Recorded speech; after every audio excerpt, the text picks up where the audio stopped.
Howdy, folks, students, Shasta College, Humanities 4, Film Studies. We are at, I think, our fourth weekend or so into the course and moving right along. Hope you guys had an interesting weekend. The weather here was lovely, very spring-like. It's supposed to be nice for the next week or so.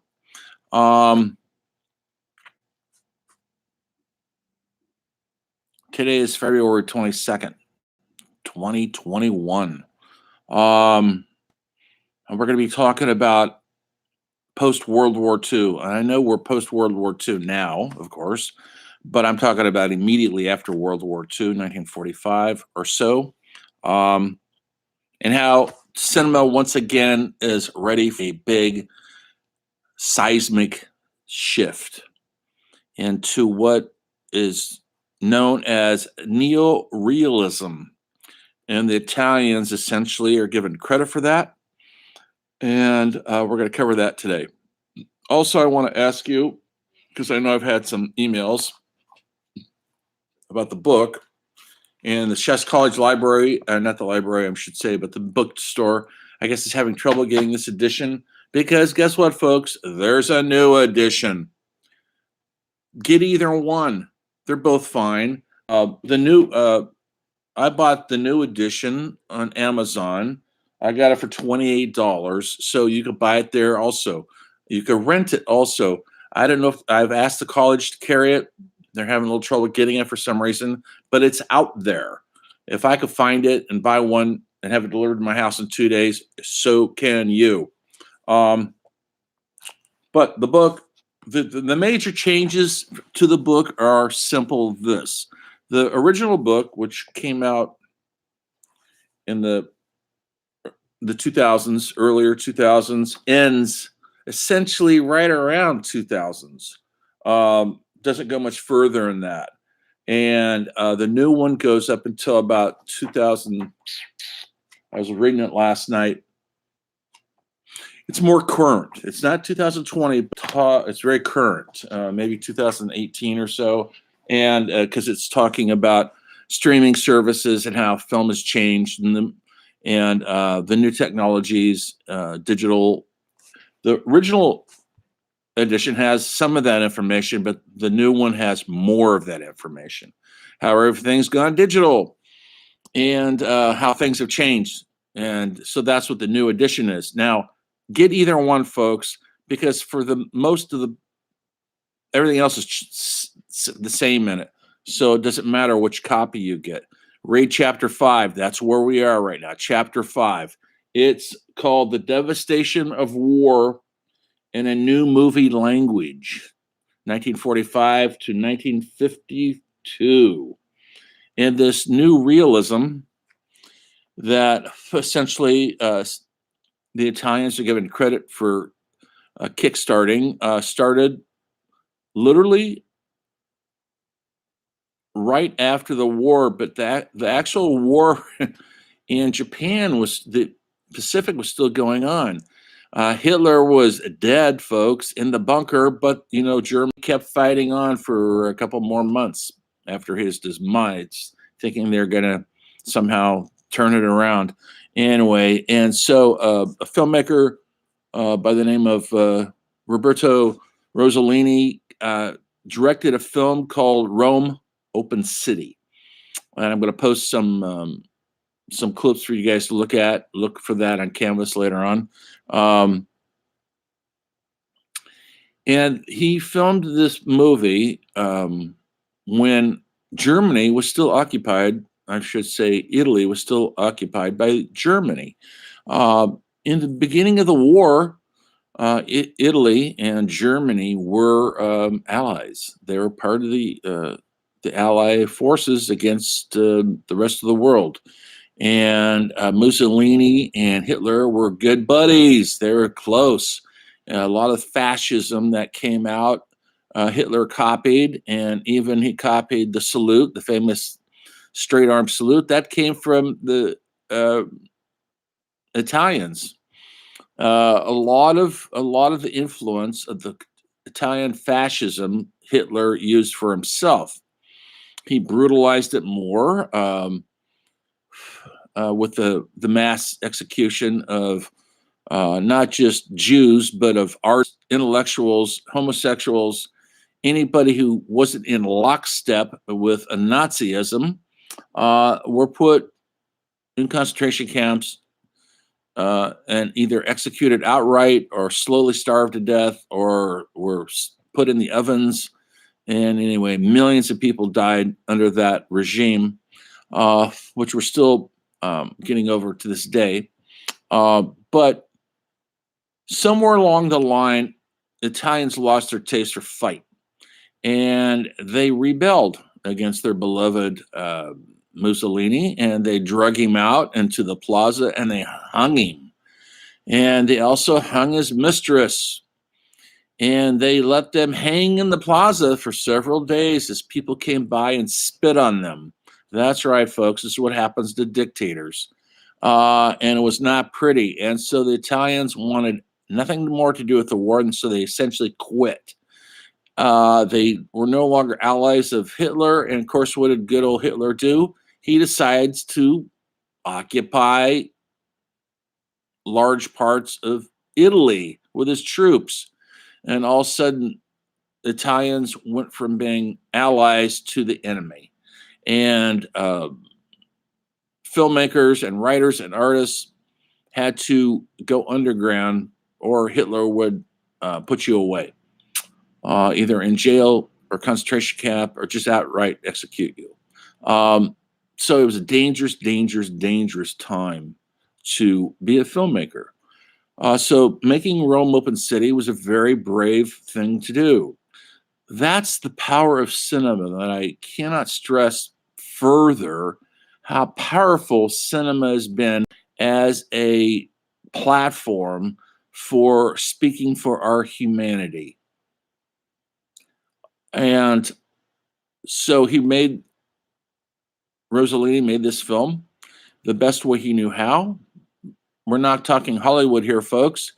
Nothing fancy about these films. They're very professionally put together. And Rome Open City actually has professional actors in it, some very good ones. And it's all about several different people and how the occupation is affecting their lives. When they were filming this movie, and you can see it on clips, I'm going to show you guys some clips if you watch, look for it in modules in Canvas. They would hide the camera in a truck or a far off window in a building so that the Germans can't see that they're making a movie. And they would shoot, they actually filmed, you can see German patrols for reals, folks. With a long lens, telephoto lens, in the distance. And so they actually were taking lots of risks to get this film made. And the film is a brutal takedown of fascism and of Nazism, and how it destroys everything that is sort of noble about humanity and tries to put it under the jackboot of fascism, meaning dictatorship. You're told what to do, and if you don't do it, off you go to jail or concentration camps or up against the firing squad wall.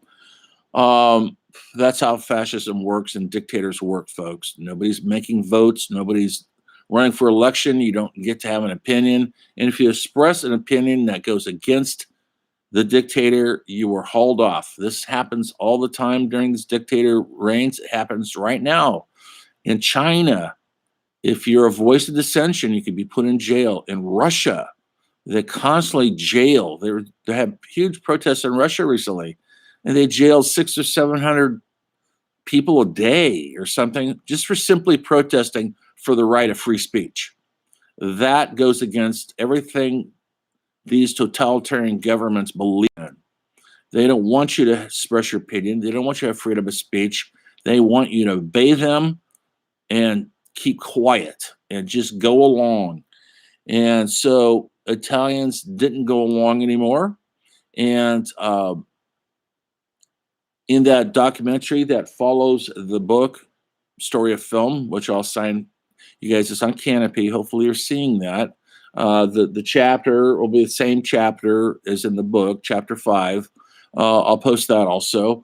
Hopefully, you get to see that continuation of the documentary of post World War II Europe.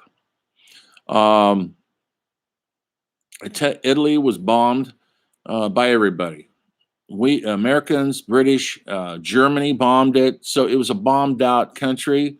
Um, and people had to struggle to get food, to get enough shelter from this devastation of the war. Lots of civilians died, not of starvation or being bombed. Um, the civilians population suffered greatly. So that's the background of this movie being made, Rome Open City. And so you watch the film, and they had to film it on the streets. No fancy studios, no fancy movie stars, no fancy lighting, no fancy anything. It's a pretty has documentary like look to some of it, meaning newsreel look to it, to tell their story. And so it's looked like a new way of doing things.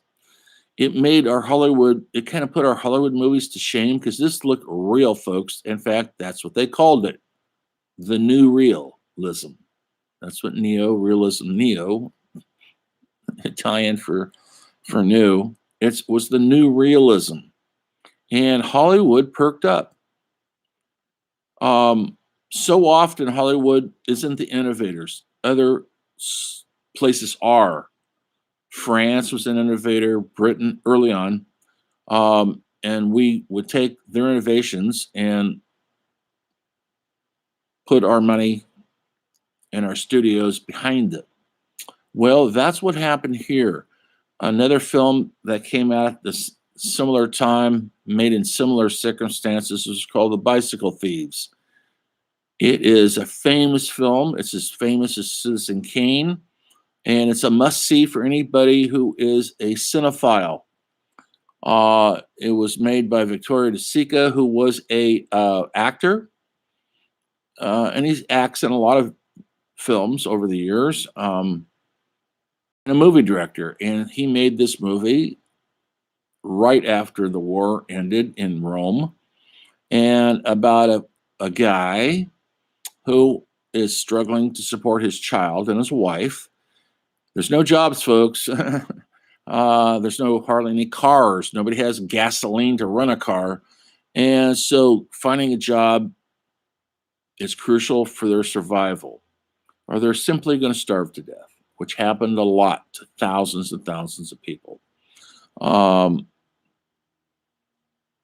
Their government was in shambles. They were corrupt. They couldn't be trusted to take care of their own people. So in the movie, the gentleman gets a job. It's a rarity to get a job so he can feed his family. And the job is to put up posters and things, I guess you would call them posters, around the town, advertising coming events. And the ironic thing is, one of the events he's advertising is a Hollywood movie with Rita Hayworth.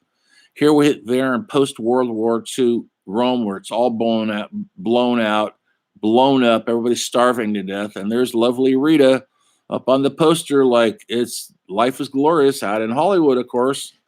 Well, in order to have the job, he needs a bicycle. That's how he gets to work. And showing him go to work, he takes this huge ladder, his bucket with paste and the posters, and he rides around and puts these posters up on walls, building walls, actual walls, wherever he could put the poster up to advertise this coming event. Well, he's putting a poster up one day and his bicycle is stolen. Now that's devastation. That's like it's taking food out of his child's mouth. And the rest of the movie, he goes about looking for his bicycle. Simple story. tale about a missing bicycle. It is called Bicycle Thieves, plural, for a purpose, a reason, because the main protagonist becomes so desperate to feed his wife and his son that he steals a bike himself, but he gets caught stealing it. And that's the moral dilemma that he's faced with. Should I starve to death, or should I be a thief for my family? So he decides to steal the bicycle so he can go back to work, but he gets caught. And instead of going off to jail, they let him free because his young boy's there. And his young son, who's 10, 12 years old, witnesses all of this and is heartbroken that his dad is a thief and has gone to such great risk and moral risk, ethical risk, and risk to his being imprisoned to feed his family. And the moral of that story is, at the end of the day, are any of this better than the bicycle thief? Would you steal a bicycle to feed your family? But remember this also. Bicycles were really, really crucial to survival in those days. Nobody had cars. There was no gasoline to put in the cars. So having a bike could be and was a life and death situation. So it's a beautiful done film on the streets. No fancy lighting, no fancy camera work, no actors. They're all unprofessional amateur actors, and they do a wonderful job. Once again, it changed the course of cinema history, these two movies. And there were others that came about around the same time, but these are the two main ones. And Hollywood looked at it and they said, wow, look at this. It looks like real life, not glossy celebrity life, not fancy camera work where everybody's lit like movie stars and the women are beautiful and the men are handsome. This all looks like real people in a real place and real circumstances. And America listened. And I'm not going to talk about it today, but that's the next lecture is, what did we learn from neorealism? Well, we've had our own version of that.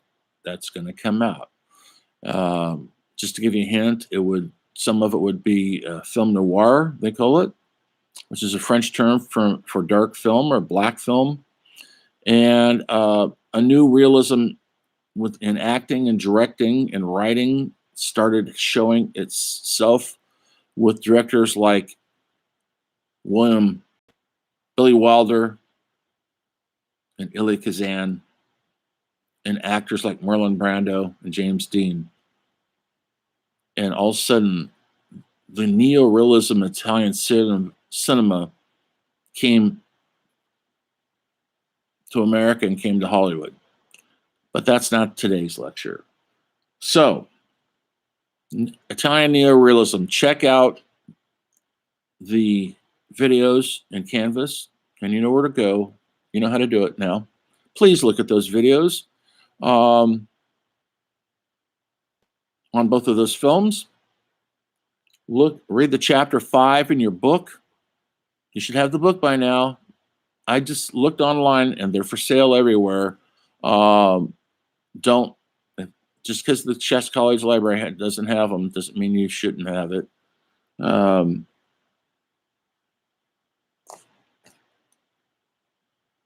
Let me see what else here. That's it. Read chapter 5. I'm going to post the Canopy video to look at, the documentary made by the same gentleman, Mark Cousins, who made the story of film, the textbook that y'all should have by now. If not, there's no excuse, really. If you have an excuse, let me know why you're not getting the book. Thanks. You know where my text is, rexhaas@yahoo.com. That's my email. My text is, you know what my text is. My phone number, because some of you text me. Anyway, once again, I made the announcement the other day that I'm open for anytime anybody wants to meet me personally on a Zoom meeting. I've done that. That's my office hours are ongoing and they're flexible. Just shoot me a text, tell me when it's good for you, and we will meet. We'll talk about whatever you need to talk about. Don't feel that you're cut off and you have no contact with your professor, because I am here for you. I saw a movie this weekend. What did I see? Normally, if we were in class, I'd go around the class and go, "Did you see a movie this weekend? What did you watch?" Well, we can't do that right now because I can't hear or see you. But I tell you what I saw. It was a new movie called I Care a Lot. I think it was called that. It's a new Netflix thing. It was okay. It's about a woman who's a con artist. I like the actress a lot. British actress. I'm going to figure out her name now. Anyway, she was in Gone Girl. Did you see that movie? Really good. She played the main woman in that. She usually plays a lot of times kind of a manipulative, smart, kind of evil woman.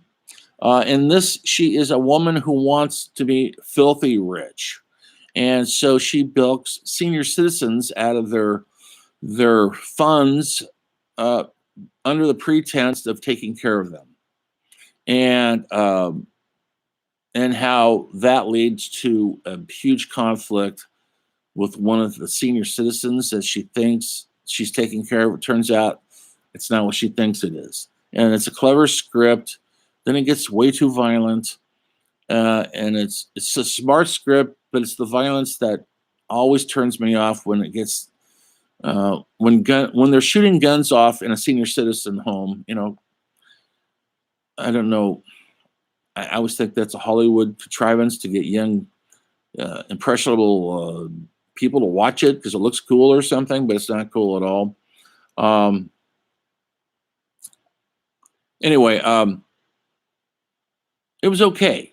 You know, say a great movie's 5 stars. I would give this, you know, pretty good, 3 stars. She's always good. Even when she was wealthy, she wanted more. And you think, well, when's enough's enough? I guess that's the stupid question. There's never enough. Never enough nice cars, nice mansions, never enough. Then you think, well, how do you sleep at night? She looked like she was sleeping fine. Anyway, another ethical dilemma of would you bilk millions of dollars from people just to get a new car out of it, or just to get something material wise? Is it worth it to you? I guess it was to her. Anyway, that's the movie I saw. Besides, I watched an old Western called Gunfight of OK Corral by John Sturges, the great director who directed Great Escape and so many other wonderful male macho films of the 50s, 60s. And this one starred Burt Lancaster. We'll talk about Westerns later, not yet. As a genre, how important it was. We don't make many of them anymore because we're kind of a long way away from the Old West. And maybe your generation doesn't really care about the Old West. You care more about Star Wars, and that kind of turned into the new Western. When I talk about Westerns, we'll bring up all that.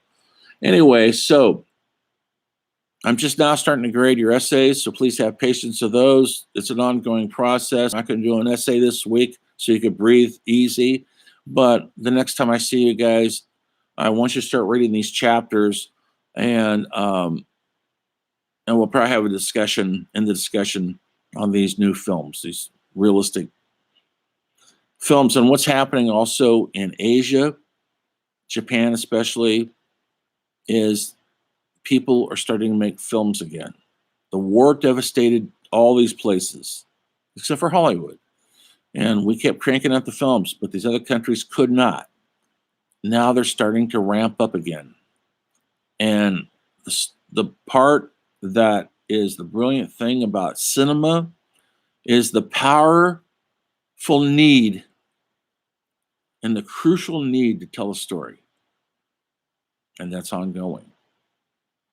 And even though you might live in a country that an atomic bomb went off on, like in Japan, there were filmmakers there making films.